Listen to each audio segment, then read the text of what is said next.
Gênesis 30, você vai acompanhar comigo dos versos 25 a 43. E o tema que eu quero hoje trabalhar com vocês, à luz dessa passagem, é prosperidade, princípios para uma vida vitoriosa.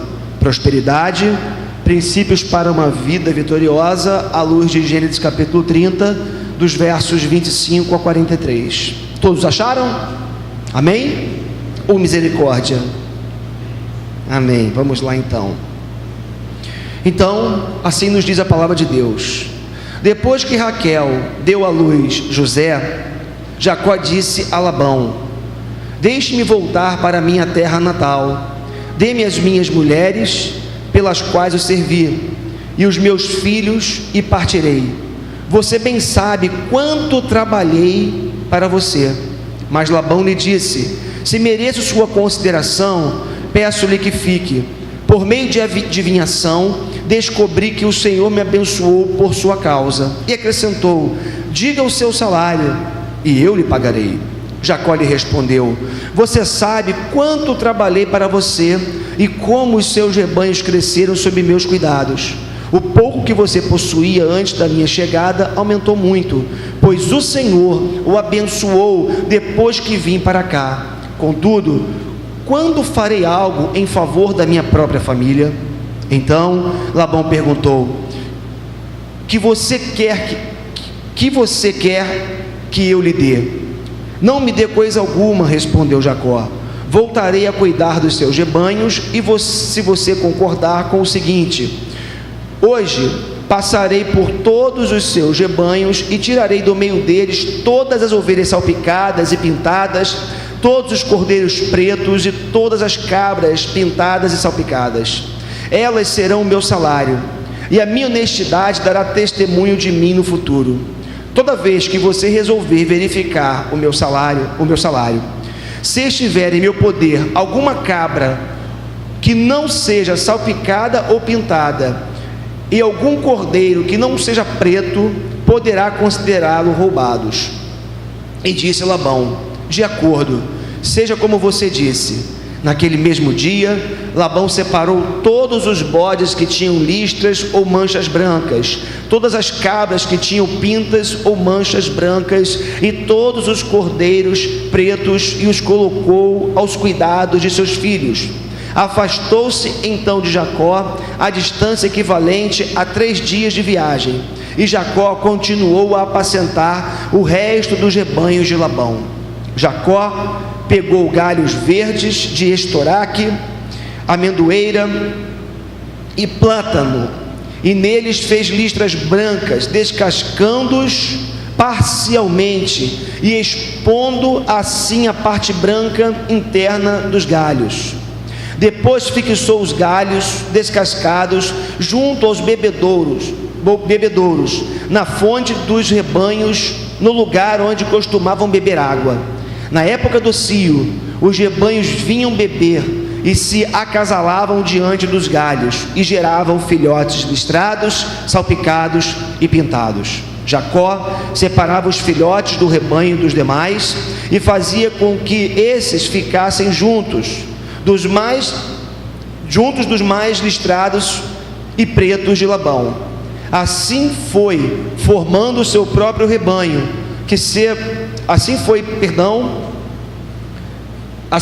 formando o seu próprio rebanho, que separou do de Labão. Toda vez que as fêmeas mais fortes estavam no cio, Jacó colocava os galhos dos bebedouros em frente dos animais, para que se acasalassem perto dos galhos. Mas se os animais eram fracos, não os colocava ali. Desse modo, os mais fracos ficavam para Labão, e os mais fortes para Jacó.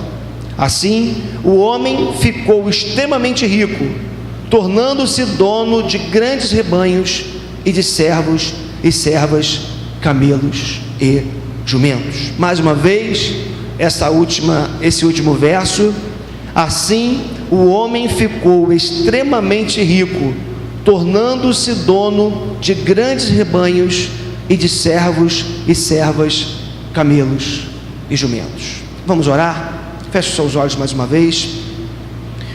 Vamos pedir a graça de Deus sobre nós aqui nessa noite, porque entendemos que se não for pelo Espírito de Deus, não há revelação, e sem revelação nós não temos como apreender as verdades eternas que Deus quer ministrar ao nosso coração nessa noite. Ó Deus, que o Teu Espírito possa falar conosco, Senhor, que a Tua palavra possa penetrar no nosso coração, que nessa noite a Tua palavra cumpra o propósito para o qual ela foi designada, Senhor, e que o Senhor fale conosco, nos consolando, nos fortalecendo, nos edificando, nos exortando, Pai, que em nome de Jesus, Pai, o Senhor possa vir ao nosso encontro dessa noite e aplicar a Tua palavra ao nosso coração. Deus, estamos cansados do dia longo que tivemos, da programação extensa que já tivemos hoje, por isso renova, Deus, o nosso corpo nessa noite, renova a nossa mente, Senhor, para que possamos estar inteiros aqui, ouvindo a Tua palavra, ouvindo a Tua voz e sendo edificados por ela, Senhor. No nome de Jesus oramos, com perdão dos nossos pecados. Amém. Amém. Louvado seja o nome do Senhor. Prosperidade, princípios para uma vida vitoriosa é o tema que eu quero compartilhar com vocês nessa noite. Fugiu ali, não tem problema, vamos lá. Meus irmãos, eu não sei quantos de vocês acompanharam há alguns anos o lançamento, a divulgação de um livro que acabou se tornando uma produção cinematográfica, e o nome desse livro que virou filme é justamente O Segredo. E foi interessante porque muitos comentários surgiram ao redor desse livro, né? É interessante porque eu via ou ouvia as pessoas comentando a respeito do que viria a ser o segredo. Eu comentava a respeito, as pessoas comentavam a respeito o que deve ser isso.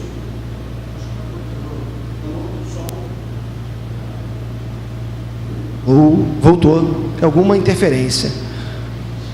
Está mexendo também ali, né? Alguma interferência que deu aqui. Mas enfim, bom, não tem problema, tá? A gente vai acompanhando aqui, a gente vai trabalhando. Então esse livro, ele ficou muito famoso, né? Vendeu muitas cópias, porque as pessoas queriam saber que segredo era esse, o que estava por trás desse segredo. E é interessante porque, em falando do segredo, né, quando as pessoas iam descobrir do que se tratava, percebiam que o segredo, ele nada mais era do que algo chamado a lei da atração. E é interessante porque o que dizia o livro, o autor do livro, qual era a tese? A tese era mais ou menos assim, você consegue atrair coisas para a sua vida a partir daquilo que você pensa. Então, a depender do seu pensamento, aquilo que ocupa a sua mente, esse pensar em determinadas coisas, em situações, em coisas boas, em dinheiro, em conquistas, você necessariamente vai atrair para você todas essas coisas. Para você ter uma ideia, fugiu ali, mas o pensamento do autor, num resumido, é assim: nosso trabalho como seres humanos é pensar que fugiu aqui, aqui, não. Nosso trabalho como seres humanos é pensar no que nós queremos e deixar isso absolutamente claro nas nossas mentes, entre parênteses, o objetivo. Desse ponto em diante, nós passamos a invocar uma das leis mais poderosas do universo, a lei da atração. Você se torna aquilo no qual você mais pensa, e esse princípio pode ser resumido em 4 palavras simples: pensamentos se tornam coisas. Olha que coisa interessante, olha o pensamento do autor lá do Segredo: pensamentos se tornam coisas. Então, se você pensa numa casa bonita, bem mobiliada, bem estruturada, se você mentaliza isso, você vai atrair para você essa casa. Se você pensa em viagem, se você pensa em conforto, se você pensa num carro zero, se você pensa em dinheiro, quando você coloca a sua mente nessas coisas com intensidade, existe uma lei do universo, a chamada lei da atração, que vai fazer com que esse pensamento se torne uma realidade na sua vida. Você é, ou pensamentos se tornam coisas, ou você é aquilo que você pensa.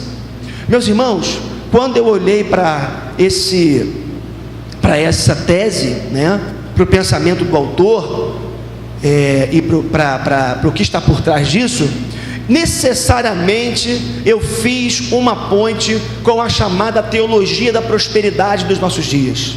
Não sei se você já parou para pensar, mas na teologia da prosperidade a coisa funciona mais ou menos assim: você pensa em algo, você deseja algo, você ora especificamente por algo, que isso vai acontecer na sua vida. E tem um detalhe, tá? Só tem um detalhe nessa teologia, na minha forma de entender: como Deus não sabe muito bem o que você quer, especifique detalhadamente para Deus o seu pedido. Diga para Ele a cor do carro que você quer, diga quanto dinheiro que você quer ter, diga para Ele com detalhes tudo o que você precisa, porque Deus vai te dar o que você quer. Sabe o que eu penso com relação a isso? Tanto quanto o autor do segredo, tanto quanto aqueles que defendem a teologia da prosperidade, eles só esqueceram de levar em consideração um detalhe. Só esqueceram de levar em consideração um fator, qual seja a soberania de Deus. A soberania de Deus. E a soberania de Deus pode ser resumida, sintetizada da seguinte forma: Deus é o Senhor de todas as coisas, controla o universo com mão de poder e amor, e Ele, segundo a sua vontade, segundo o seu querer soberano, me dá ou não me dá, faz acontecer na minha vida ou não faz acontecer na minha vida. O que eu estou querendo dizer para vocês, já chamar a sua atenção desde já, é que, meus irmãos, por mais que nós possamos pensar, desejar e até orar por determinadas coisas, Deus só vai me dar se Ele quiser. Deus só vai fazer acontecer na minha vida se isso fizer parte de um grande propósito soberano dele para mim. Eu vou dizer para você uma coisa: se não fizer parte do propósito soberano de Deus, você pode se matar na oração, que Deus não vai te dar. Sabe por quê? Porque Ele é soberano. Sabe por quê? Porque Deus age não segundo a nossa agenda, mas segundo a agenda dele. Sabe por quê? Porque Deus, conhecedor da história como é, conhecedor da minha vida, da sua vida como Ele é, Ele sabe o que é melhor para a minha vida e o que é melhor para a sua vida. Então, meus irmãos, por mais que a gente ore, se esse negócio não fizer parte dos planos de Deus, não existe lei da atração que dê conta disso. Não existe lei da atração em secreto ou revelada que vai dar conta de acontecer coisas na minha vida se essas coisas não estiverem no propósito de Deus. Agora, meus irmãos, eu vim aqui para falar de prosperidade hoje. Eu vim aqui para falar da prosperidade bíblica, aquilo que Deus pode fazer na minha vida e na sua vida. Então, já que é para falar de prosperidade, já que é para falar dessa coisa de Deus abençoar financeiramente os seus filhos, e talvez você possa no momento estar pensando aí: peraí, o pastor não acredita, ele veio para cá para falar de prosperidade, mas até aqui eu estou vendo que ele não acredita nisso. Irmãos, eu acredito na prosperidade, sim. Agora, eu acredito numa prosperidade que está muito para além de simplesmente fazermos referência ou menção a questões financeiras. Eu acredito que a prosperidade que Deus tem para a nossa vida passa pelo dinheiro, ou pode passar pelo dinheiro, mas existem tantas outras áreas e fatores da nossa vida que Deus quer alcançar e tem a ver com essa prosperidade também. Então, para isso, hoje eu queria ver com vocês Ou melhor, antes disso, né, eu já ia me esquecendo aqui, uma coisa importante com essa teologia da prosperidade que a gente vê acontecendo aí, é porque ela tem causado muitos males. E o porquê de eu não acreditar na teologia da prosperidade como ela é pregada nos nossos dias? Primeiro, porque transforma Deus numa espécie de gênio da lâmpada.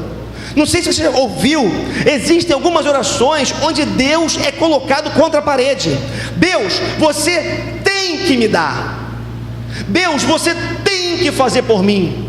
Deus, eu quero, eu determino e até eu exijo que você me dê isso ou aquilo.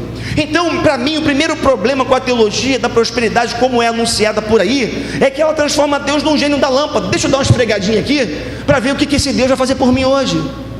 Deixa eu dar uma esfregadinha aqui na minha lâmpada, que é a minha relação com Deus, se é que eu posso chamar de relação, para ver o que Deus vai fazer por mim, que bênção que Ele vai me dar. Mas o segundo lugar, é porque poucos prosperam na mesma proporção dos líderes que defendem essa teologia. Porque quando você vai parar para analisar, um tá andando de jatinho de um lado para o outro, passeando de helicóptero, não é verdade? Andando com carros de 400, 500 mil reais, os caras prosperam. O problema é que na igreja dessa gente, tem cara lá, tem gente chegando de bicicleta, muitas vezes, de chinelo, sem condições, sem o dinheiro da passagem, acreditando numa prosperidade financeira, que nunca chega. Por favor. Verde. Acreditando numa prosperidade financeira que nunca chega. Em terceiro lugar, a minha desconfiança nessa teologia da prosperidade, como é manifesta por aí, é porque existe uma multidão de pessoas decepcionadas com Deus e com a igreja. Porque tem um detalhe, né? O sujeito, ele acredita, ele investe, ele coloca todo o seu dinheiro, muitas vezes, o dinheiro da passagem, o dinheiro que era para pagar uma conta dentro de casa, ele coloca tudo ali, só que muitas vezes não vem na mesma intensidade como ele pensou, como ele idealizou. E o que acontece? O que acontece é que essa pessoa acaba brigando com a igreja, e acaba muitas vezes se decepcionando com o próprio Deus. Porque em última análise é o que acontece. O sujeito começa se decepcionando com a igreja, mas no final ele bota a conta, por assim dizer, na conta de Deus. Ele bota essa fatura na conta de Deus. E aí, meus irmãos, eu conheço pessoas, e já chegaram várias para mim assim, para conversar, machucadas, feridas, arrebentadas. Sabe por quê? Porque Deus não foi fiel, porque Deus não cumpriu as suas promessas, não cumpriu aquilo que havia sido prometido para essas pessoas. Então, por conta disso, eu tenho muita dificuldade com a teologia da prosperidade como é anunciada. Mas como eu já lhes falei, acredito numa prosperidade, acredito que a prosperidade é bíblica, e por conta disso hoje, eu queria ver com vocês alguns princípios, alguns fatores, algumas verdades à luz do texto de Gênesis capítulo 30, concernentes à vida de Jacó, que eu acho que podem ser princípios, valores para a minha vida e para a sua vida, que podem nos ajudar, pelo menos a entender que prosperidade é essa que Deus tem para nós, e como que Deus quer agir na nossa vida. Então, para você ter uma ideia, existe uma base para essa prosperidade bíblica, e o texto que a gente leu hoje é interessante, de Gênesis capítulo 30, porque esse texto vai falar de um momento da vida do Jacó, onde Deus começou a abençoá-lo financeiramente. Deus começou a dar bens, começou a dar dinheiro para o Jacó. É interessante porque, na verdade, o Jacó foi um jovem, um rapaz, que cresceu numa família com recursos. Nós sabemos que os seus pais tinham bens, os seus pais tinham dinheiro, os seus pais tinham recursos, e o que acontece é que o Jacó foi criado nessa família, mas por conta do que ele mesmo havia feito contra o seu irmão e mentindo contra o seu pai, ele teve que deixar tudo para trás para começar a reconstruir a sua história, começar a reconstruir a sua vida. Então, quando nós chegamos em Gênesis capítulo 30, nós vemos que o Jacó havia se casado, estava trabalhando já há algum tempo para o seu sogro, e depois de um longo período de trabalho, Deus começou a abençoá-lo financeiramente falando, começou a abençoá-lo com dinheiro, começou a abençoá-lo com recursos. Agora, meus irmãos, é impressionante, mas quando eu estudava esse texto essa semana, eu tive que meio que segurar a onda de tantas verdades e princípios que eu encontrava nesse texto a respeito da questão da prosperidade. Eu vou dizer uma coisa para vocês: eu acredito que existem tantos outros princípios e valores concernentes ao tema prosperidade, mas hoje, sem querer exaurir o tema, sem querer fazer uma abordagem completa do tema, eu queria trazer para vocês apenas alguns princípios que talvez possam nos ajudar a entendermos e a vivermos, quem sabe, essa prosperidade ampla, completa que Deus tem para a nossa vida. E aí, meus irmãos, o primeiro princípio que eu quero trabalhar com você é que prosperidade financeira é fruto de trabalho correto e duro. Olha só que coisa interessante, nós encontramos no verso 30, os versos 26 e 29. Dê-me as minhas mulheres pelas quais eu servi, e os meus filhos e partirei. Você bem sabe quanto trabalhei para você. Jacó lhe respondeu: você sabe quanto trabalhei para você e como os seus rebanhos cresceram sob os meus cuidados. Meus irmãos, quando eu olho para a vida do Jacó, eu vejo a figura de alguém que não tinha medo do trabalho, alguém que não tinha medo de enfrentar o trampo, como a turma diz aí, não tinha medo de enfrentar, de correr atrás, de trabalhar, de suar, de trabalhar, enfim, para alcançar os seus objetivos. O texto nos informa, o texto imediatamente anterior a esse, que o Jacó, ele havia trabalhado já 14 anos para o seu tio Labão. E o texto nos informa também, é interessante, que ele tinha um objetivo, que era casar-se com Raquel, certo? Para não ter confusão no nome, que eu sempre troco Raquel e Rebeca. Ninguém se posicionou, ninguém falou nada, está certo.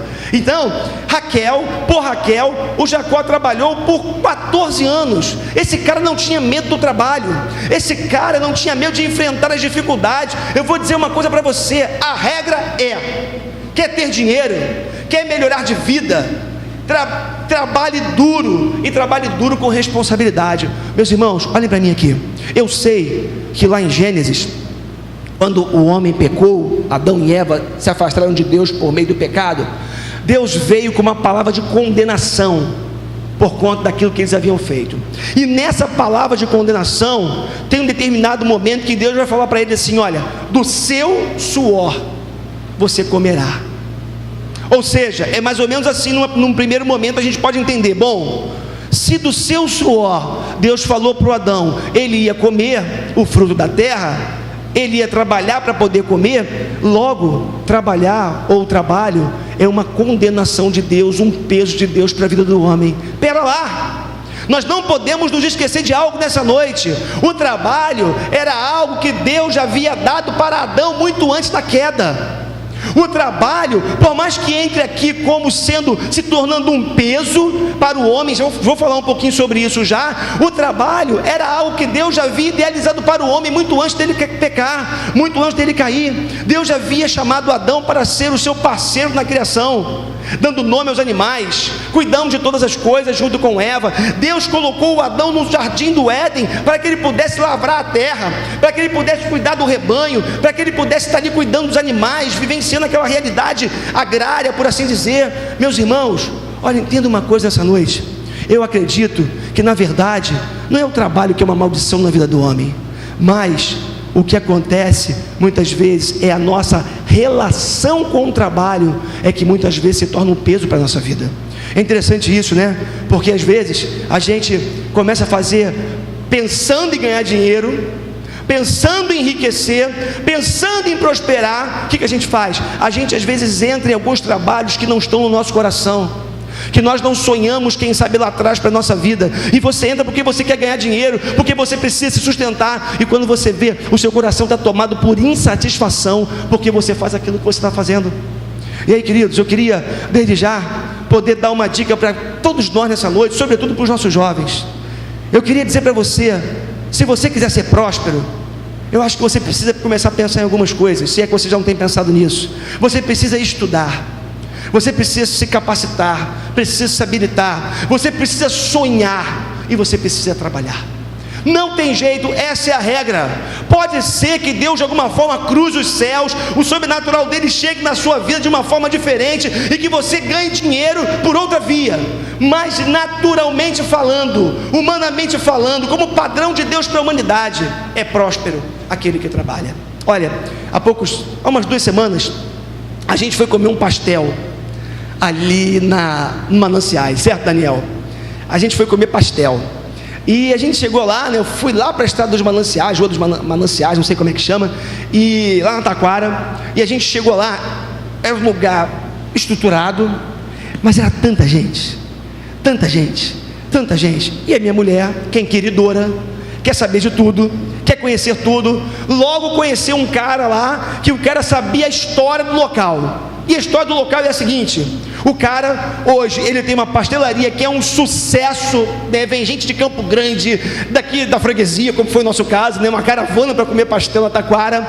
E a história é a seguinte: o cara hoje tem uma pastelaria bacana, construiu um prédio de 3, 4 andares, onde mora ele, parece que mora a sogra dele no outro andar, e mora um irmão, um cunhado, não sei. 3 andares, um prédio e uma pastelaria embaixo.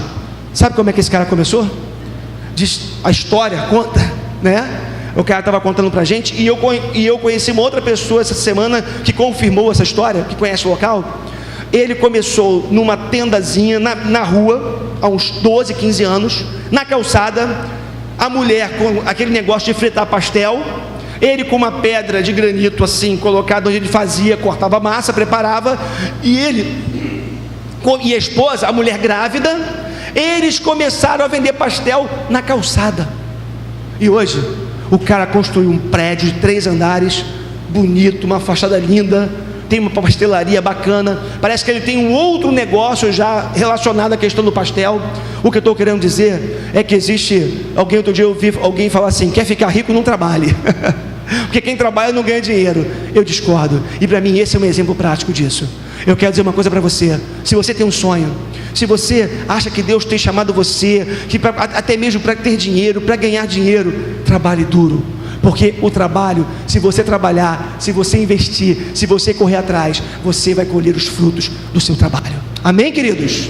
Amém? Então, é bonito, porque o que você vê em João capítulo 5, verso 17 também, é Jesus falando: disse-lhe Jesus, meu Pai continua trabalhando até hoje, e eu também estou trabalhando. Então o Pai trabalha, controlando, agindo no universo. O próprio Jesus disse que Ele estava trabalhando até hoje, e é da vontade de Deus que eu e você possamos arregaçar as mangas e trabalhar, sair do nosso lugar, correr atrás, produzir, porque essa é a vontade de Deus para a sua vida. Quer prosperar, faça isso. Mais ainda, próspero é todo aquele que não se deixa escravizar ou explorar. Se você for parar para perceber, começar a perceber, a gente começou falando de dinheiro, só que existem outras coisas em jogo nessa noite, no que eu estou trazendo para você. Próspero é todo aquele que não se deixa escravizar ou explorar. Olha só os versos 25 e 26. Depois que Raquel deu à luz a José, Jacó disse a Labão: deixe-me voltar para a minha terra natal, dê-me as minhas mulheres pela quais eu servi e os meus filhos, e partirei. Você sabe o quanto eu trabalhei por você. Olha que coisa interessante: o Jacó viveu por mais de 14 anos sob o jugo de Labão. Por mais de 14 anos, e aí a gente pode contar quase 20 anos, o Jacó esteve debaixo do jugo do seu tio e sogro ao mesmo tempo. Chega um momento onde esse cara, creio eu, inspirado por Deus tocando nele: você não acha que está na hora de você acordar? Você não acha que está na hora de você acabar com esse jugo sobre a sua vida? Você não acha que está na hora de você parar de reclamar do seu empregador e começar a fazer alguma coisa? E esse cara tem um insight, tem uma percepção e fala: opa, a partir de hoje eu decido que eu não aceito mais jugos sobre a minha vida. Eu não aceito mais ser escravizado por ninguém. Eu não aceito mais ser escravizado por sistemas. Eu não aceito mais ser escravizado por pessoas. O Jacó decidiu não ser mais escravo de ninguém. Meus irmãos, eu estou trazendo isso aqui nessa noite para você, porque eu não tenho dúvida, porque o que eu vejo muitas vezes são pessoas que vivem reclamam do assédio moral no trabalho, reclamam do empregador, reclamam do salário, reclamam muitas vezes do peso do trabalho, mas não fazem nada para mudar aquela situação. Continuam com o jugo sobre os seus ombros, continuam com o peso, só sabem reclamar, mas não tomam uma atitude para mudar de vida, não dão um passo sequer para poder ter uma transformação, uma mudança naquela situação. E às vezes entra ano, sai ano, entra ano, sai ano. O sujeito não começa a estudar para fazer um concurso, não começa a estudar para poder melhorar de vida, e continua aceitando aquele jugo pesado sobre os seus ombros. Quer ser próspero? Não aceite mais jugo sobre a sua vida. Estou falando de trabalho, mas não aceite que ninguém coloque jugo sobre os seus ombros. Como o próprio Senhor Jesus disse: venha até mim, vamos trocar de jugo? Jesus falou: deixe o seu que é pesado e leve o meu que é suave e que é leve. Por isso, meu irmão e minha irmã, se você quer ser próspero, decida hoje, decida na sua vida, parar de reclamar, parar de ficar murmurando, e decida que você não será mais escravo de ninguém, nem de situação alguma. Mas ainda, a verdadeira prosperidade financeira acontece quando não nos deixamos seduzir por propostas que roubam a nossa alma. Vou repetir: a verdadeira prosperidade financeira acontece quando não nos deixamos seduzir por propostas que roubam a nossa alma. Olha a proposta que o Jacó recebeu, gente. Imagina você na situação dele. Mas Labão lhe disse: se mereço a sua consideração. Ele começou apelando, né? Se eu mereço a sua consideração, peço-lhe que fique, por meio de adivinhação, uma prática proibida pelo próprio Deus, por meio de adivinhação, descobri que o Senhor me abençoou por sua causa. E acrescentou: diga o seu salário e eu lhe pagarei. Já pensou, Márcio? Teu chefe amanhã fala: Márcio, o negócio é o seguinte, diga, cara, qual o teu salário que eu vou te pagar. Oh, que coisa boa, hein, cara? Que coisa maravilhosa. Diga quanto que você quer ganhar, cara. Quanto que vale o teu trabalho, que eu vou fazer por você. Eu vou pagar o que você pede. Que proposta maravilhosa, que proposta tentadora, que coisa bonita. Queridos, talvez esta seja uma frase que muitos de nós esperamos ouvir, né? Diga o quanto você quer receber. Não é quer pagar quanto, é vai pagar quanto, né? Quanto você vai pagar pelo meu trabalho? Sabe de uma coisa? O grande problema é que na maioria das vezes este alto salário ou estes altos benefícios, eles têm um preço muito alto. Sabe qual é? A tua alma. A tua alma. Sabe o que significa para o Jacó não, ou melhor, aceitar a proposta do seu tio? Significava vender o seu sonho, significava vender o seu ideal de liberdade, significava romper com a promessa de Deus para a vida dele, que havia dito que ele voltaria para a sua terra. Lembra do sonho da escada do Jacó que eu preguei algumas semanas aqui? Lembra que Deus falou para ele: essa terra na qual você está deitado, eu vou dar para você e para os seus descendentes. Já pensou? Se o Jacó aceita a proposta sedutora do seu tio, sogro, e continuasse ali naquela situação, trabalhando, escravizado, sabe o que aconteceria? Ele venderia sua alma, se arrebentaria emocionalmente e deixaria de cumprir os propósitos de Deus, ou ver cumpridos os propósitos de Deus na vida dele. Meus irmãos, sabe o que acontece? O problema, como eu falei aqui, a gente vende muitas vezes a nossa alma por algumas promessas, algumas propostas. Às vezes, aceitar uma proposta como esta faz com que nos tornemos escravos de alguém e escravos do sistema. Porque tem um detalhe, meus irmãos, é mole você subir de vida. Vou explicar o que eu estou querendo dizer. É mole quando você começa a ganhar dinheiro, experimentar coisas boas, né? Ir para um bom restaurante, não é verdade? Ir para um bom restaurante, viajar, comprar uma casa grande, 4, 5, 6 quartos, tem quarto até para o cachorro, tem quarto para tudo na casa, né? Para todo tipo de gente, para hóspede, para fazer escritório, quarto para tudo. Aí você compra uma casa maravilhosa, você começa a subir de vida, crescer de vida. Isso é fácil quando você está ganhando dinheiro. Sabe qual é o problema? É você experimentar o caminho reverso. Estava vendo esses dias, não um estudo, mas uma reportagem falando de alguns novos executivos, sujeito às vezes é um gerente, né, comercial, tem um salário de seus 5 mil reais, de repente esse cara, ele se torna um executivo, começa a ganhar 20, 25, 30, 35 mil reais, né? Claro, fruto do seu trabalho, do seu empenho, da sua inteligência, da sua capacidade.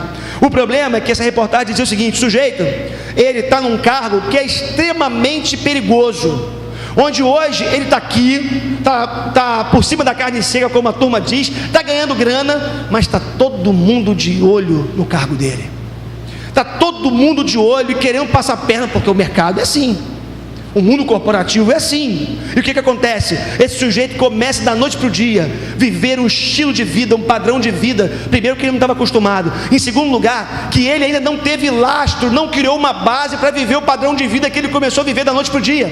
Então o cara compra casa não sei aonde, compra carro não sei carro, compra não sei o que, compra casa na praia, compra lancha, e o cara está lá. Sabe qual é o problema? Não é conquistar tudo isso, o problema é da noite para o dia não ter mais o salário que ele tinha, os benefícios que ele tinha, os prêmios que ele tinha, e viver um processo, um caminho de volta para uma nova realidade, ou para a realidade anterior. O que eu estou querendo dizer para você é que por conta disso, para poder bancar tudo que esse cara começou a construir, ele vai ter que necessariamente vender a sua alma. E aí o cara começa a trabalhar 18 horas por dia, desesperadamente, porque ele tem que estar conectado 18, 20 horas por dia. Esse cara vai viver longe de casa, viajar o mundo inteiro, ou viajar pelo Brasil inteiro. Ele vai se vender a sua alma, para poder manter aquilo que ele está, ou aquilo que ele conquistou. O problema, meus irmãos, é que tem algumas propostas que, se nós aceitamos, nós acabamos vendendo a nossa alma para poder bancar, para poder sustentar, para poder continuar nesse patamar de vida que a gente está. Então, a verdadeira prosperidade financeira acontece quando não nos deixamos seduzir por propostas, quase que não sai, que roubam a nossa alma. Olha só, prosperidade, ou a verdadeira prosperidade, passa por você não negociar a sua alma. Mais ainda, e tem a ver com esse ponto que nós acabamos de ver, pensar sempre no melhor para a sua família é um princípio fundamental para aqueles que desejam ser prósperos. Olha que coisa bonita você vê na vida do Jacó, olha que coisa fantástica. O pouco que você possuía antes da minha chegada aumentou muito, pois o Senhor o abençoou depois que vim para cá. Contudo, quando farei algo em favor da minha própria família? Jacó tinha um compromisso, que não era um compromisso somente com ele, um compromisso em realizar os seus sonhos, de se realizar profissionalmente. O Jacó tinha um compromisso com a sua família. Sabe o que acontece, meus irmãos? E dependendo das propostas, a gente começa a ganhar dinheiro, e passa uma vozinha no nosso ouvido falando assim: não, mas é para o bem da minha família. Eu estou ganhando dinheiro, mas os meus filhos vão ser abençoados, os meus filhos vão poder estudar em boas escolas, eu vou poder dar para os meus filhos aquilo que eu não tive, a minha mulher vai poder ter uma empregada em casa, não vai se cansar tanto. E você começa a ser seduzido por essas vozes. O problema é que nada paga a sua ausência dentro de casa. E muitas vezes, meus irmãos, a gente, para fazer um plano de vida, e o pastor Marcelo vem falando sobre isso, o plano de vida, plano de voo, a gente precisa levar em consideração o melhor, não só para a gente, mas o melhor para a nossa casa, o melhor para a nossa família, o melhor para os nossos filhos. Porque não adianta você ser um bom provedor financeiro e ser um péssimo provedor afetivo. De nada adianta você pagar as contas em dia em casa, dar presentes bons para os seus filhos e ser um pai ausente, ser uma mãe ausente, não pensar num futuro, não ter um planejamento para a sua casa, para a sua família, para a sua esposa e para os seus filhos ou para o seu esposo. Por conta disso, quer ser próspero mesmo, não pense só na sua carreira, não pense só em você, pense na sua família, pense no todo. Família, esse presente maravilhoso que Deus te deu. Mais ainda, quer ser próspero verdadeiramente, seja uma pessoa íntegra. E aqui eu ri quando eu li esse texto. Olha só que coisa interessante, verso 33, lembra quem está falando isso aqui, lembra, e a minha honestidade dará testemunho de mim no futuro, toda vez que você resolver verificar o meu salário. O enganador o usurpador, o Jacó, o cara que passou a perna no irmão, passou a perna no pai, se entrou numa jogada com a sua mãe para poder se dar bem. Esse cara, de repente, ele vira para o seu tio e fala que a minha honestidade dará testemunho de mim no futuro. Queridos, eu estou aqui brincando e até ironizando a fala do Jacó, mas sabe o que eu vejo nisso? Eu vejo como que Deus é maravilhoso em transformar o nosso caráter. O que eu vejo nesse texto é Deus começando a transformar o caráter do mentiroso, começando a transformar o caráter do enganador. Olha, eu e a minha honestidade daremos testemunho de mim no futuro. Pensa só. Aí eu fico imaginando do outro lado o Labão, outro enganador, outro trapaceiro, ouvindo a fala do Jacó, né? Falando de honestidade, integridade. Meus irmãos, em nome de Jesus, nós precisamos ser pessoas mais íntegras, precisamos ser pessoas mais santas, precisamos ser pessoas mais corretas naquilo que a gente faz. Não tem como a gente achar que a gente pode continuar vivendo de jeitinho, o velho jeitinho brasileiro, né? Aí você idealiza uma coisa no seu trabalho, bom, não deu certo, vamos dar um jeitinho. Não dá para a gente continuar achando que é correto molhar a mão do guarda, pagar um suborninho aqui, a gente não pagar os nossos impostos, a gente não sermos pessoas verdadeiras e honestas no nosso ambiente de trabalho. O cristão, se ele quiser ser considerado uma pessoa próspera, a integridade terá que andar do seu lado todos os dias. Não tem saída. É incompatível prosperidade com falta de integridade. Prosperidade de Deus na nossa vida combina com integridade de caráter, com verdade, com veracidade. É isso que Deus quer para você. É isso que Deus quer fazer na minha vida também. Então, essa integridade é algo extremamente importante na minha vida, na sua vida, se nós quisermos ser pessoas verdadeiramente prósperas. Meus irmãos, olha, eu não tenho dúvida, Deus, eu acredito muito na graça de Deus, e a palavra graça significa favor imerecido, certo? Todos nós sabemos disso. Agora, eu não tenho dúvida de que Deus honra atitudes corretas. O que eu estou querendo dizer com isso? O que eu estou querendo dizer é que se você não for uma pessoa íntegra em tudo quanto você faz, primeiro, Deus não terá prazer na sua vida, Deus não terá prazer com a sua conduta. E eu tenho muita dificuldade de acreditar que uma pessoa que não é íntegra, ela é verdadeiramente uma pessoa abençoada por Deus. O que eu estou querendo dizer é que eu acredito sim, que Deus sente imenso prazer na nossa integridade e derrama bênçãos sobre a nossa vida quando nós somos íntegros. É condicional? De certa forma é. A salvação não é, mas coisas que acontecem na nossa vida estão condicionadas sim ao nosso caráter, estão condicionadas sim àquilo que nós plantamos na nossa vida. Vamos avançar um pouquinho? Uma outra coisa que eu vejo na vida do Jacó, e é um princípio para a minha vida e sua vida, é o seguinte: usar a inteligência, o talento e a criatividade dos filhos de Deus. E aí, meus irmãos, eu queria que você prestasse muita atenção nessa parte do texto, onde diz assim: Jacó pegou galhos verdes de estoraque, amendoeira e plátano. Alguns vão dizer que eram árvores que eram até venenosas, ok? Então existia algumas substâncias nessas árvores. Então o que o Jacó fez foi pensado naquele contexto ali para poder fazer o que ele queria, ou realizar o que ele queria.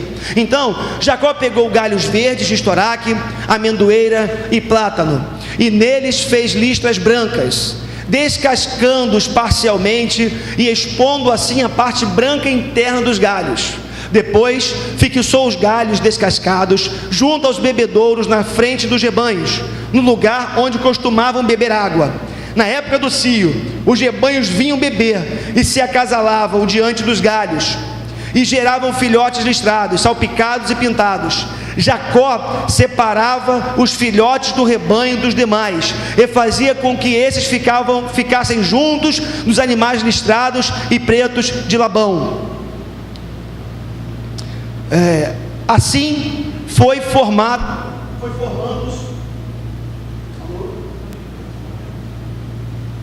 verde. Vou ficar aqui, tá? Assim foi formando o seu próprio rebanho, que separou do de Labão. Toda vez que as fêmeas mais fortes estavam no cio, Jacó colocava os galhos nos bebedouros em frente dos animais, para que estes se acasalassem perto dos galhos. Mas se os animais eram fracos, não os colocava ali. Desse modo, os animais fracos ficavam para Labão e os mais fortes ficavam para Jacó. Queridos, há quem diga que o Jacó foi o primeiro geneticista da história. Eu vi várias coisas a respeito do tema, né, para poder pregar aqui hoje, e eu tenho comentário para todo gosto, né? E eu li um cara dizendo que o Jacó foi o primeiro geneticista da história, porque ele descascou o galho, colocou num lugar estratégico, e para esse autor que escrevia isso, o fato do Jacó ter manipulado aqueles galhos, de alguma forma determinou a força e o tipo do gado que ele estava produzindo. Meus irmãos, eu tenho uma tese diferente. Que me perdoem aqueles que viajam mais do que eu no texto, que me perdoem aqueles que acreditam que o Jacó, quem sabe, foi o primeiro geneticista da história, que ele manipulou os genes daqueles animais e conduziu da forma que ele queria. Eu acredito diferente. Eu acredito que o Jacó, ele pensou assim: o que eu vou fazer? Eu fiz uma proposta para o Labão. Eu falei para ele que eu vou ficar somente com os animais malhados, né, salpicados. O problema é que naquela região o normal era que houvesse gado branco ou preto, salpicado, malhado, eram muito poucos que existiam ali. E o Jacó falou o seguinte: olha, você pode pegar todos os que já existem, malhados, listrados, salpicados, pode tirar para você. Eu só vou querer aqueles que ainda vão nascer. Então você pega os brancos, pega os pretos, pega os listrados, pega os salpicados, pode levar para você. Deixa somente aqui o teu rebanho de pretos e brancos, eu vou cuidar deles, e deixa que o que nascer e for listrado e salpicado vai ficar para mim. Sabe o que eu penso? O Jacó fez a proposta para o Labão, mas correu: Senhor, e agora? O que eu vou fazer? Olha a proposta que eu fiz para o cara.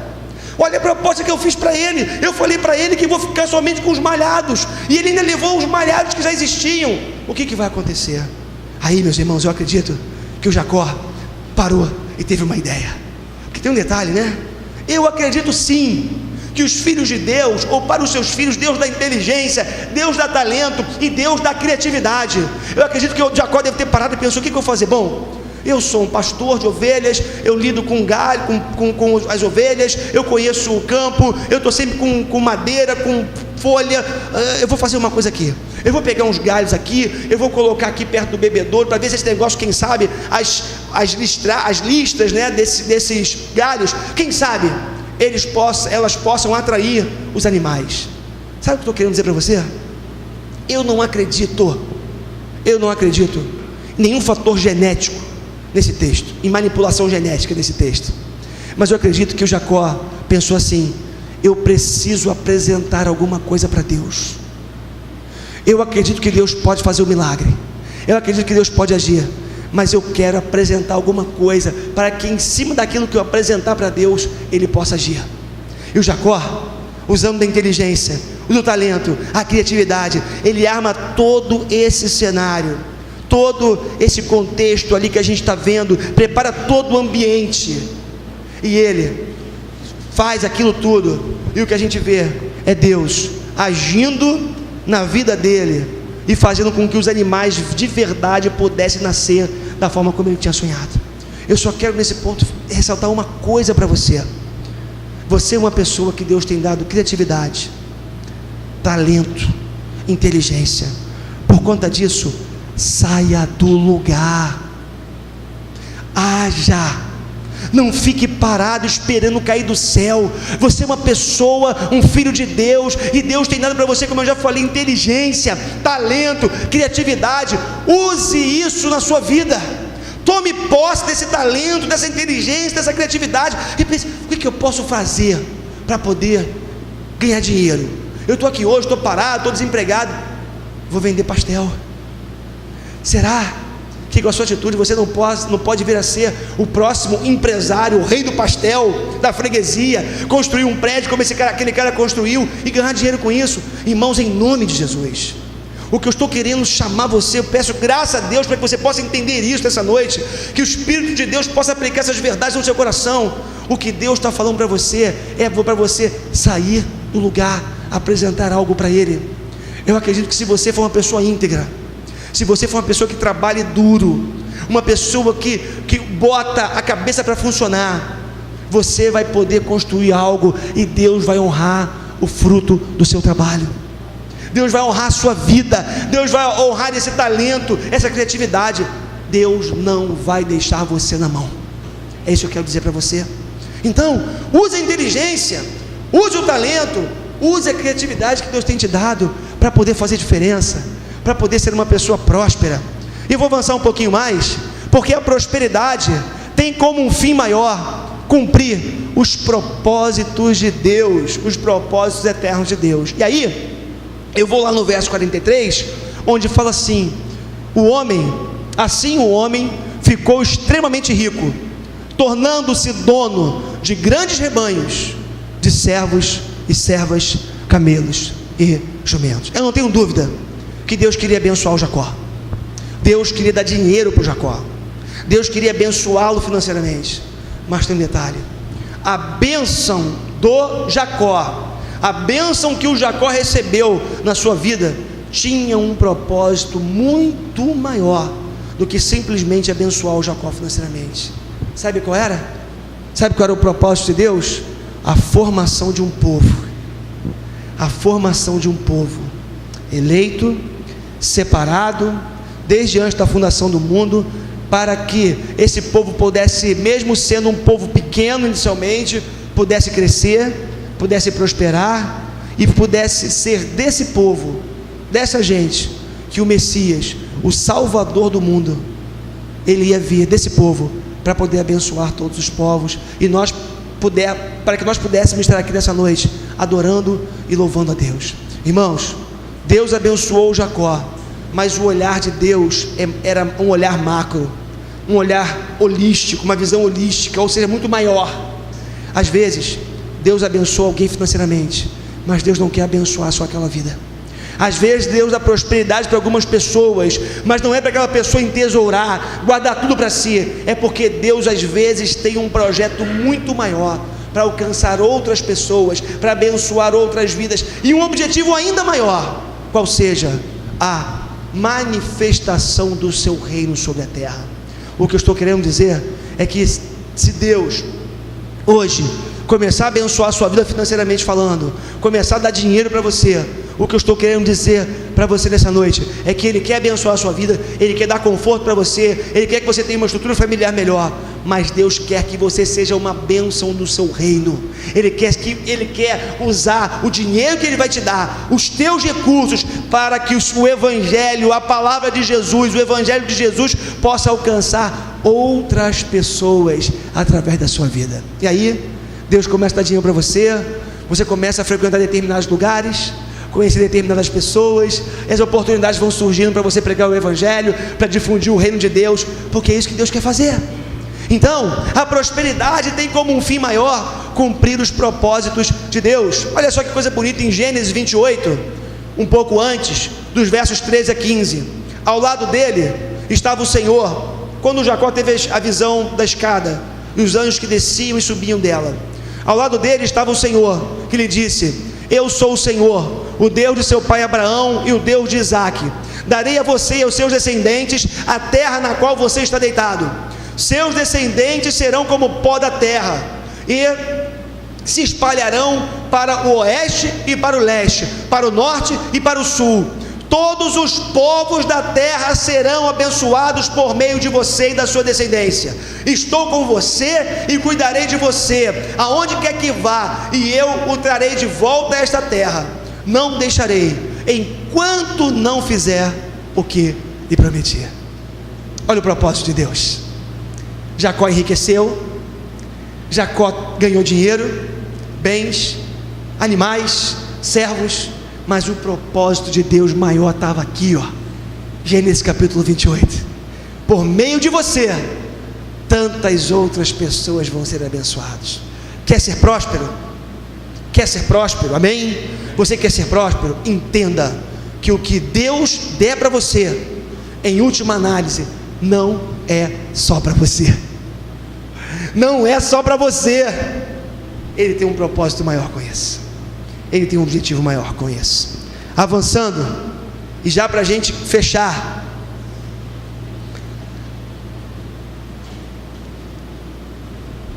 mais um motivo, ou mais um princípio, nessa noite, que você precisa entender, se você quiser ser considerada, ou ser mesmo uma pessoa próspera.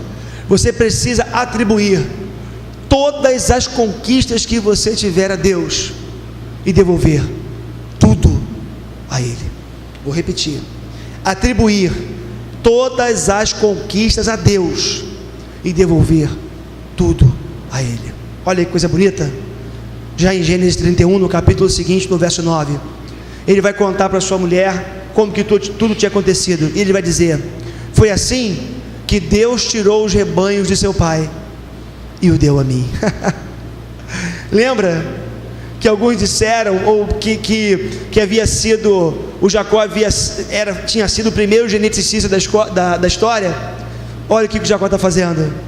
Eu apresentei algo para Deus, eu inventei uma história lá, fui criativo, criatividade que o próprio Deus me deu, mas tem um detalhe: tudo o que eu tenho, todo o meu rebanho, foi Deus que me deu.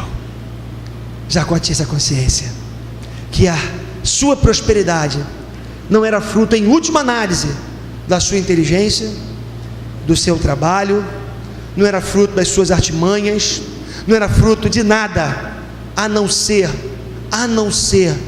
do propósito maior de Deus, do sobrenatural de Deus atuando na sua vida. Porque tem um detalhe, né? Jacó botou lá os galhos descascados, pintados, perto da fonte, mas nós sabemos que foi Deus que fez com que, quando o animal, a fêmea, entrasse no cio e viesse a cruzar com o macho, tinha o dedo de Deus naquele momento tocando, para que o animal ganhasse umas pintinhas pelo corpo e pudesse ser dado para o Jacó. Irmãos, tudo que nós temos vem de Deus. Tudo que você construiu ou tem construído na sua vida até aqui, é a mão de Deus sobre você, conduzindo os seus passos, conduzindo a sua história, cada momento, pegando lá os teus momentos de estudo, de dedicação, ralação na faculdade, ralação no curso preparatório, ralação no curso técnico, você estava lá dando o seu melhor, mas a mão de Deus estava sobre você, conduzindo o seu coração, atuando na sua mente, dando a você força de vontade, dando a você saúde, colocando as pessoas certas no seu caminho, dirigindo você na hora de fazer aquela prova que você fez lá para a sua promoção, seja lá para o que for. A mão de Deus está sobre a vida dos seus filhos, a mão de Deus está sobre a vida do seu povo, e há uma garantia aí sim, de que se você fizer o seu melhor, se você se entregar, se você fizer isso, porque tem aquele detalhe, né, que a gente sempre brinca, não adianta você não estudar e falar, na hora da prova Deus vai dar um jeito. Não é assim que funciona. Você dá o seu melhor, você faz a sua parte, a mão de Deus está sobre a sua vida, e Deus honra. Eu acredito, tem uma turma aqui grande que já fez prova, né, para concurso. Eu acredito que quando a gente faz nossa parte, a gente estuda, e você vai lá para aquela prova, eu acredito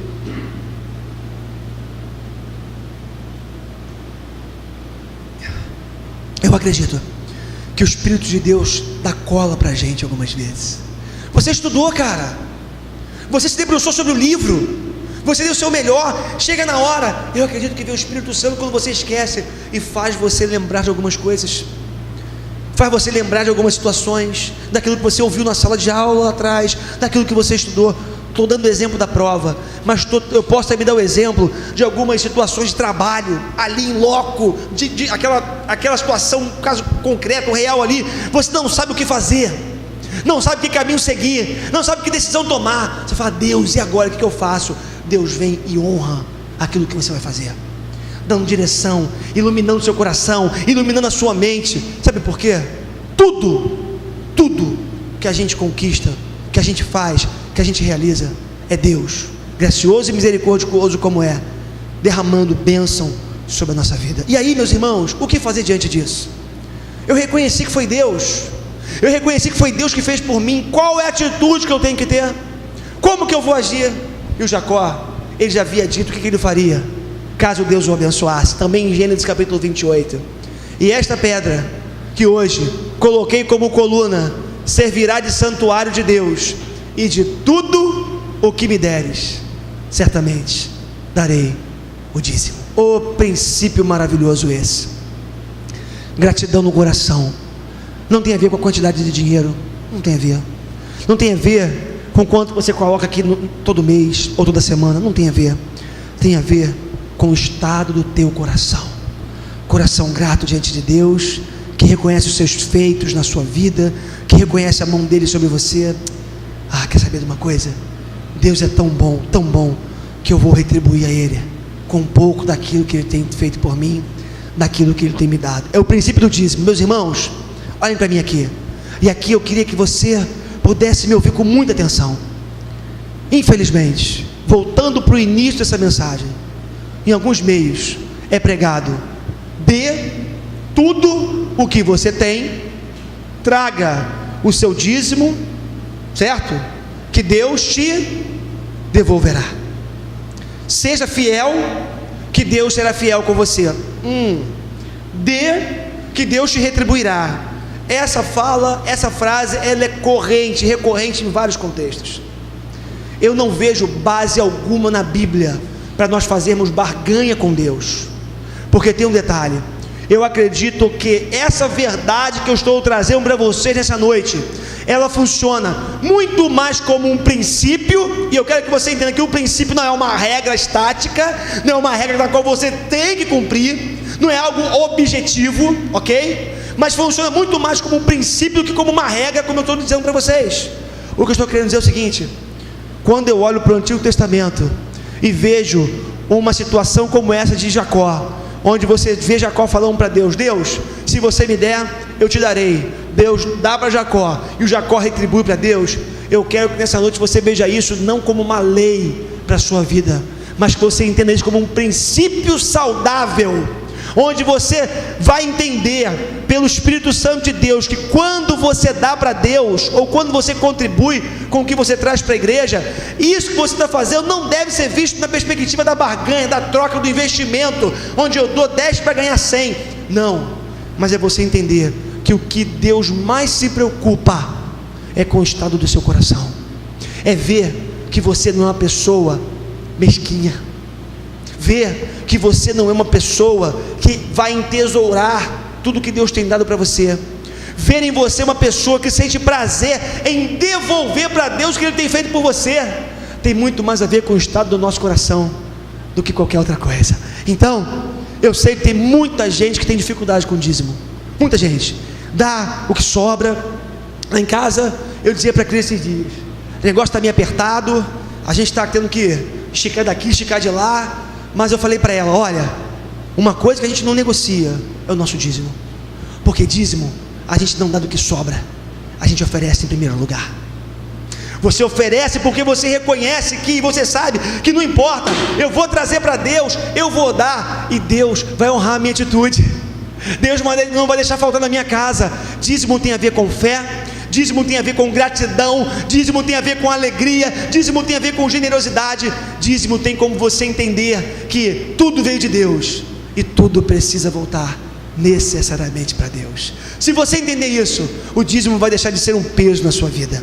Agora, eu estou com o apóstolo Paulo no Novo Testamento: cada um dê conforme o que determinou no seu coração. Vou dizer uma coisa para vocês, tá? Vou dizer uma coisa para vocês. Paulo fala: cada um dê, como eu já disse aqui, aquilo que propôs no coração. Como eu falei também, é dito para as igrejas que é como lei que você tem que dar 10% de tudo que você ganha. Particularmente, nós incentivamos as pessoas a darem 10%, não com base da lei do dízimo lá do Antigo Testamento, mas como eu falei com vocês, mais uma vez, com base em princípios. E eu vou explicar uma coisa para você, uma coisa que eu vi, que eu trabalhei essa tese uma vez com um grupo de pastores, e que eu acho extremamente saudável. Sabe por que 10%? Ou 15%? Ou 5%? Não importa o percentual. O importante é você entender que quando você estabelece um valor, primeiro, você tem como ter um parâmetro para a sua fidelidade naquilo que você faz. Se eu propus dar 10, eu vou honrar os meus 10 reais, não nem 10%, 10 reais. Se são 10 reais que eu posso dar por mês, é isso que eu vou fazer, mas eu vou fazer com alegria e no coração. E tem um detalhe, eu posso me programar, porque eu sei que eu vou tirar 10 e eu vou ter o restante do meu salário para poder viver a minha vida. Então esse valor, essa quantia, esse percentual, ele é importante para você se programar, para você ter um controle das suas próprias finanças. E é importante para a igreja, por outro lado, para algo que nós chamamos de previsibilidade orçamentária, porque com base nessa previsão, a igreja ela pode fazer alguns projetos, ela pode fazer um orçamento para o ano seguinte. Porque tem um detalhe, sabe qual seria o sonho orçamentário para a vida de uma igreja? É você fazer o seguinte: no ano de 2010 que passou, você ia ter toda uma previsão para 2011, de quanto você prevê arrecadar e quanto você prevê gastar com as despesas, com investimento, implantação de igreja e tantas outras coisas. Esse é o céu do orçamento. Estamos longe de viver isso, é bem verdade, aqui na nossa igreja. Mas o que eu estou querendo dizer para você é que a importância do dízimo, desse percentual, a questão do dízimo, é a gente entender que a gente precisa se programar. Eu me conheço, eu sei que você é parecido comigo, eu sei que a gente gasta muitas vezes mais do que a gente pode, a gente vive um certo descontrole. Então, vamos separar o que é de Deus, por fidelidade, alegria e fé no coração, porque Deus, Ele se alegra quando a gente age assim. Irmãos, eu vou parar por aqui, mas eu queria que você pudesse entender uma coisa nessa noite. Eu estou falando de prosperidade, falei de prosperidade financeira, mas eu não sei se você percebeu, eu espero que sim, que existem tantas outras coisas em jogo, além ou para além da questão de dinheiro, questão financeira. Você entendeu que prosperidade passa pelo bem-estar da sua família? Você entendeu que a prosperidade passa por liberdade? Você entendeu que prosperidade passa por generosidade? Você entendeu que prosperidade passa por um estilo de vida, como nós temos trabalhado aqui na igreja, no qual Deus deseja que nós sejamos adoradores, verdadeiros adoradores, que o adoram em espírito e em verdade? Você entendeu que Deus quer usar você para abençoar outras pessoas, que Deus tem dado coisas para você para que outras pessoas sejam alcançadas? Se você entendeu isso, e se você viver esses princípios na sua vida, eu vou garantir uma coisa para você: não vou garantir dinheiro não, porque eu não posso fazer isso, mas eu garanto que a sua vida vai ganhar em qualidade. Eu garanto que a prosperidade, no sentido mais amplo, mais pleno que essa palavra tem ou possa ter, essa prosperidade vai alcançar a sua vida. Você vai ser alguém com mais satisfação na alma, com mais alegria. Você vai ser uma pessoa que vai viver com mais contentamento na sua alma, vai se contentar mais com as coisas que chegam em suas mãos, e Deus vai se alegrar com você. Por isso, meu irmão e minha irmã, você que veio aqui hoje, quem sabe seduzido por aquele monte de moeda do e-mail que eu mandei, prosperidade, princípios para uma vida vitoriosa. Oba, o pastor vai ensinar como é que eu vou ganhar dinheiro, o pastor vai me ensinar como é que eu vou ficar rico. Você veio aqui hoje para entender que a prosperidade de Deus, ela muitas vezes está na nossa vida, e o dinheiro ainda não chegou. Eu tenho uma tese: o Jacó não ficou próspero quando começou a ganhar dinheiro. O Jacó, ele começou a se tornar uma pessoa próspera quando ele começou a entender que precisava viver alguns princípios na sua vida. E ele pensou que ele percebeu que não dava mais para ser um enganador, mas precisava ser uma pessoa íntegra e honesta. Ele percebeu que ele não podia pensar somente nele, porque lembra, o Jacó era o egocentrista, ou egocêntrico, e ele entendeu que não dava para ser mais um egocêntrico, mas tinha que pensar na sua família. Ele entendeu que ele não podia mais querer ter tudo para ele, mas tudo que ele recebesse, ele passaria para frente como gratidão e como um desejo no coração de abençoar outras pessoas. Queridos, se esses princípios começarem a visitar o nosso coração, nós seremos pessoas prósperas de verdade. Dinheiro é consequência. Dinheiro pode vir ou não vir. Na verdade, a prosperidade de Deus passa muito mais por contentamento na alma do que dinheiro no bolso. Guarde isso. A prosperidade de Deus muitas vezes passa muito mais pelo contentamento na alma do que dinheiro no bolso. Porque eu conheço gente que ganha 20 mil, mas gasta 22, 25 por mês e nunca tem dinheiro e nunca está satisfeita. Eu conheço gente assim. Como conheço gente que ganha 500 e gasta 1.000. Também conheço. Por isso, quer ser próspero? Adote esses princípios de Deus na sua vida. Vamos ficar de pé, em nome de Jesus.